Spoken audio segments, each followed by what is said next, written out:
Mesdames et messieurs, aujourd'hui, les conseillers départementaux se réunissent à Quimper pour rendre des comptes sur leurs actions menées depuis 3 ans et envisager l'action des 12 mois à venir. Cela me paraît d'autant plus important que notre pays, notre région, notre département traverse des temps chaotiques, des temps compliqués.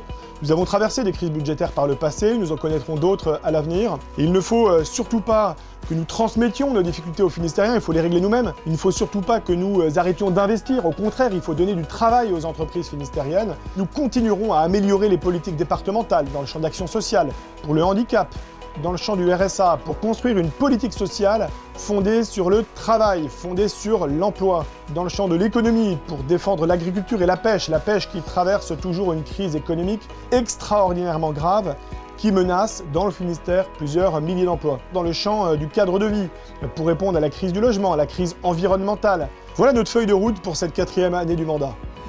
Nous avons doté nos politiques sociales de moyens sans précédent. Le handicap reste la priorité numéro 1 du mandat. La MDPH, Maison départementale des personnes en situation de handicap, est devenue l'une des plus performantes de France, avec un délai de traitement des dossiers passé sous la barre des 3 mois depuis 1 an déjà, contre 7 mois en début de mandat.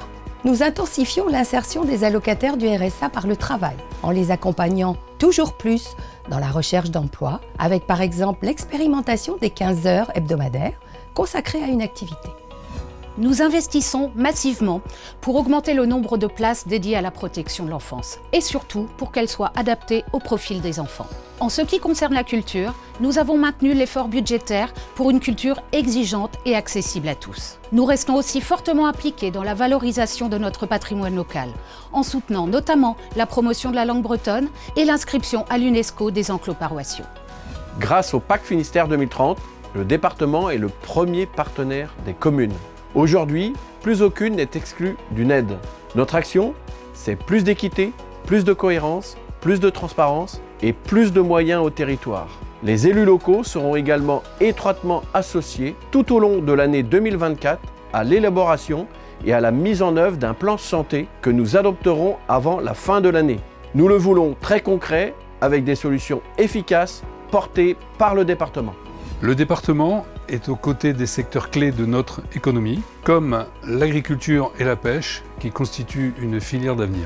Nous l'avons défendu par la mise en œuvre d'un plan massif de modernisation et de restructuration des criées, et nous continuerons à soutenir nos pêcheurs auprès des différentes instances en France et en Europe. Favoriser l'économie finistérienne, c'est aussi investir dans les routes pour sécuriser les déplacements, désenclaver les territoires, fluidifier le trafic.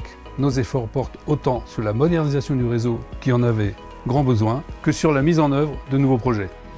Malgré ce contexte de crise, le département poursuit sa feuille de route. Il le fait d'autant plus que cette crise est venue confirmer nos choix pour maîtriser les dépenses et les rendre plus efficaces. Nos ressources doivent aussi être garanties et nous devons identifier les recettes non reçues. Enfin, le département évalue scrupuleusement les résultats de cette politique. Il s'assure de l'efficacité des subventions octroyées aux partenaires. Nous poursuivons la transformation de notre organisation et le processus engagé avec un budget vert. Cela me paraît important que le conseil départemental incarne un pôle de stabilité, un pôle de confiance, un département des élus qui tiennent leur parole. Et être là aussi où les Finistériens nous attendent, là où il est utile que le département se déploie. On a parlé de la santé, on a parlé du logement et de tous ces domaines dans lesquels, au-delà des grands jeux de posture de la politique nationale, se fait le service public. Les paroles sont faites pour être tenues. C'est la feuille de route que j'ai donnée à l'ensemble du conseil départemental.